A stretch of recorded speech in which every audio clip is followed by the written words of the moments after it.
அல்லாஹ்வுடைய தூதர் ஸல்லல்லாஹு அலைஹி வஸல்லம் மிக முக்கியமான நிகழ்வை எம்முடைய வாழ்வின் படிப்பினைக்காக எடுத்துச் சொன்னார்கள். அல் ஜுரைஜ் மிகப்பெரிய வணக்கசாலியாக ஒரு மனிதர் வாழ்ந்தார். தன் மகன் மீது கொண்டுள்ள பாசத்தில் அந்த தாய் 3வது நாளும் வருகை தந்து யா ஜுரைஜ் யா ஜுரைஜ் என்று அழைத்தார். வெளியில் நின்று கொண்டு அப்போதும் தொழுது கொண்டிருந்தார் ஜுரைஜ். அல்லாஹ் என் தாயா என் தொழுகையா?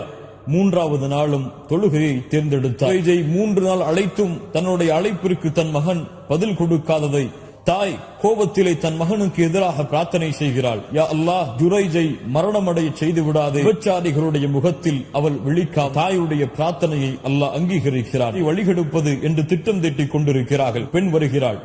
நான் ஜுரைஜை வழிகெடுக்கிறேன் பாருங்கள். தன்னை அழகுபடுத்திக் கொண்டு ஜுரைஜுடைய வணங்குமிடத்திற்கு சென்று தன்னுடைய அழகை வெளிப்படுத்துகிறாள். ஆனால் ஜுரைஜோ அல்லாஹுவை அஞ்சியவர், எடுத்தும் பார்க்கவில்லை. பல நாள் அந்த பெண் முயற்சி செய்து கொண்டே இருக்கிறார்.